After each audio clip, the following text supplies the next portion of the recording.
Accueil et introduction. Bienvenue dans notre nouvelle vidéo. Aujourd'hui, cap sur la Triumph Daytona 955i, nom de code T595. On vous présente ses points forts, ses limites et pour qui cette sportive britannique est le bon choix. Présenté par Motorize.2, le numéro 1 des pièces détachées neuves et d'occasion. La Daytona, c'est le caractère plutôt que le conformisme. Un 3 cylindres bien musclé, logé dans un cadre périmétrique en aluminium à poutre ovale, au look qui ne passe pas inaperçu. Les premiers millésimes 1987-88 adoptent un bras oscillant monobras qui apporte une touche d'exotisme à la silhouette. À cela s'ajoutent des composants haut de gamme, des suspensions Showa aux freins Nissin, la base d'une machine qui brille bien au-delà de la simple route. Dans les prochains chapitres, on passe en revue historique, technique, usage au quotidien, points sensibles et accessoires utiles. Et on conclut par une recommandation d'achat claire, checklist à l'appui, histoire et évolution. En 1987, Triumph ouvre l'ère Hinckley avec la Daytona T595. Loin du mainstream, place à une approche technique singulière. T595 ne renvoyait pas à la cylindrée, c'était un code projet interne. À partir de 1999, le modèle s'appelle logiquement Daytona 155i. Les premiers millésimes adoptent un monobras oscillant, une injection Sagem et un cadre périmétrique en aluminium très reconnaissable. Un rappel pour des fissures potentielles au niveau de la colonne de direction marque les débuts. Triumph remplace les cadres concernés et gagne la confiance.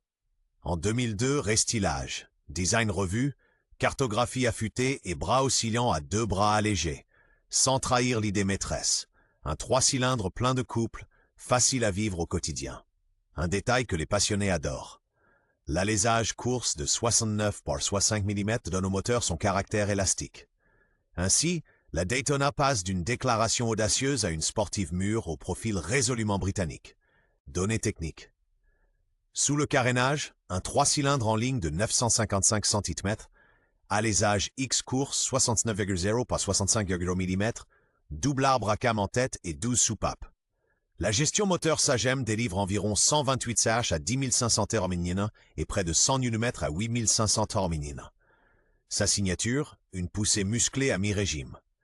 Le moteur prend place dans un cadre périmétrique en aluminium à section ovale. Selon l'année, il s'accompagne d'un bras oscillant mono ou bibras. À l'avant, une fourche inversée Showa entièrement réglable, tube de 45 mm. À l'arrière, un mono-amortisseur au réglage fin. Des étriers Nissin 4 pistons mordent deux disques de 320 mm complétés à l'arrière par un disque de 220 mm. Boîte à 6 rapports, réservoir de 21 litres et poids à sec d'environ 188 kg complètent le tableau. Des jantes classiques de 17 pouces du 120-70 à l'avant et, le plus souvent, du 180-55 à l'arrière. En vitesse réelle, on atteint environ 260 km/h. Design et ergonomie. La Daytona se présente comme d'un seul bloc. Son imposant cadre poutre en aluminium tend le carénage, tandis que le double optique affiche un regard fin et mordant. Signature de la première série, le silencieux haut côté droit allège visuellement l'arrière et libère l'espace pour le bras oscillant monobras. Au poste de pilotage, l'instrumentation sobre surprend. Contour analogique et compteur journalier numérique. Clair, sportif. Le réservoir offre un serrage des genoux précis. Les bracelets sont bas sans être extrêmes. On obtient une position de conduite sportive et allongée, mais toujours maîtrisable. La hauteur de selle tourne autour de 815 mm. La place passager est présente, mais reste cantonnée au court trajet. Détail pratique, sous la coque arrière se cache un petit rangement, souvent équipé d'origine d'une prise accessoire pour alarme ou poignée chauffante. Des conduits d'air évacuent la chaleur sur les côtés. Nettement plus aimable en ville. Comportement routier et usage au quotidien sur route, la Daytona montre son tempérament sans jamais s'énerver. Le 3 cylindres répond avec enthousiasme, pousse fort des 3000 Tormint et grâce à une 6e longue, maintient le régime bas et détendu. Le châssis reste imperturbable, même dans les enchaînements rapides. Le cadre poutre rigide et les éléments Showa finement réglables offrent un retour d'information limpide. Le freinage Nissin se montre endurant et parfaitement dosable. En ville, la position au guidon demande un peu de bras pour les manœuvres, mais la répartition des masses demeure équilibrée. Avec 21 litres, le réservoir promet une vraie autonomie, tablé sur environ 6,5 ou 100 km en conditions réelles. La chaleur est correctement déviée par les flancs de carénage et le ventilateur se déclenche tôt. Atout spécifique. L'excentrique du moyeu arrière rend la tension de chaîne enfantine, tout comme sur les premières versions à monobras, le changement rapide de roue. Bilan. Sportive, stable, étonnamment taillée pour le long cours. Force et points forts. Le grand atout des T955i, c'est leur moteur. Un 3 cylindres souple qui pousse dès les bas régimes et poursuit sa montée en régime sans s'essouffler, accompagné d'une sonorité rauque à l'admission comme à l'échappement. S'y ajoute une partie cycle haut de gamme, fourche Showa de 45 mm entièrement réglable et mono-amortisseur sensible qui avale les irrégularités et sait se raffermir à la demande. Le cadre périmétrique en alu inspire la précision, les freins offrent de la marge. Au quotidien, la machine séduit par des vibrations civilisées, une aérodynamique bien pensée et un réservoir de 21 litres pour les longues étapes. L'originalité fait partie du package. Le monobras des premières séries attire l'œil et facilite l'entretien. Bonus pratique, que beaucoup ignorent, une prise accessoire d'origine sous la selle pour poignée chauffante ou alarme. Plug and play. Au final, la Daytona associe caractère, substance et sens pratique, loin des recettes habituelles à 4 cylindres. Faiblesses et problèmes courants. Les tout premiers modèles T597-98 ont fait l'objet d'un rappel de cadre. Des fissures pouvaient apparaître au niveau de la colonne de direction. Triumph a remplacé les châssis concernés. Exiger des justificatifs. L'injection Sagem des premières années a tendance à donner des à-coups ou à caler au ralenti.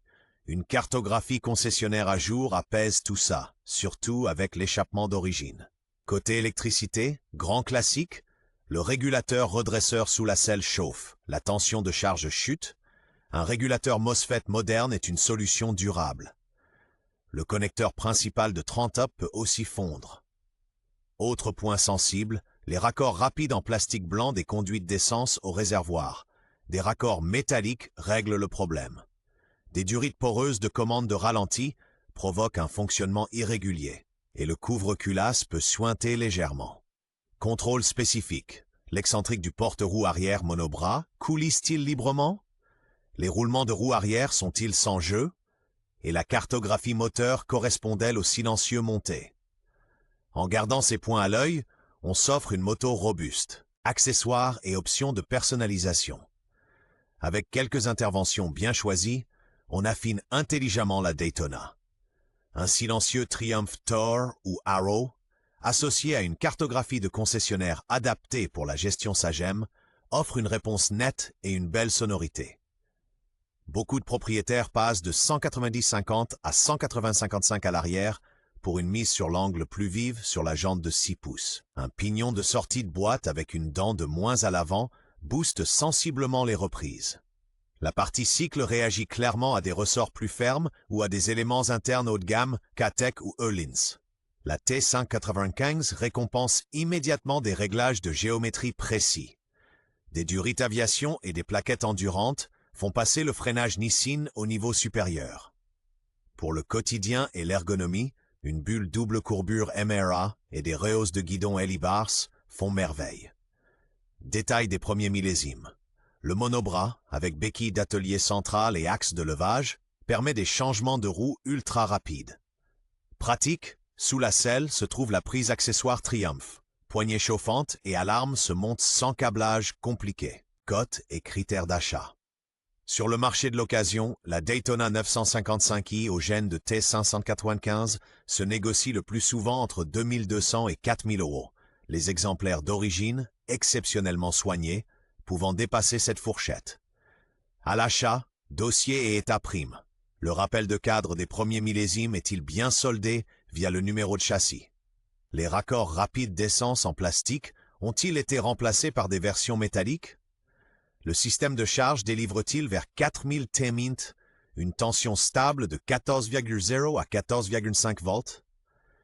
Gardez un œil sur le régulateur et le stator. L'excentrique de porte-roue arrière doit tourner librement. Les roulements de roue ne doivent présenter aucun jeu et le kit chaîne doit être propre et bien aligné. Des preuves d'un contrôle du jeu aux soupapes autour de 20 000 km sont un plus. Tendez l'oreille au tendeur de chaîne de distribution. Important, la cartographie de gestion moteur doit correspondre au silencieux monté. Sinon, risque de mélange pauvre et d'à-coups.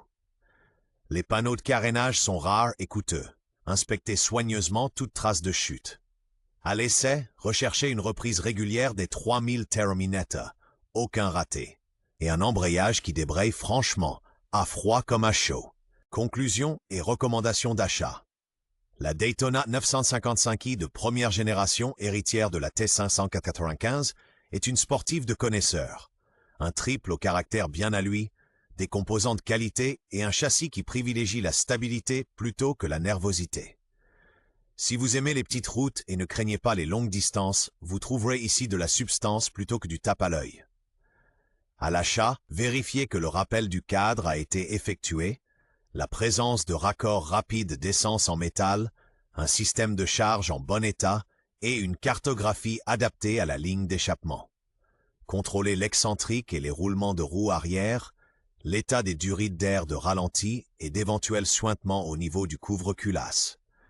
Un bel exemplaire bien entretenu récompense par un gros couple à mi-régime, des vibrations civilisées et des freins faciles à doser sur des disques de 320 mm. La fourche Showa de 45 mm offre de belles réserves. Notre conseil, privilégiez une moto d'origine avec historique solide plutôt qu'une bonne affaire bricolée. Dans ces conditions, la Daytona est une alternative de caractère, méconnue et hors des sentiers battus, et elle vaut chaque euro.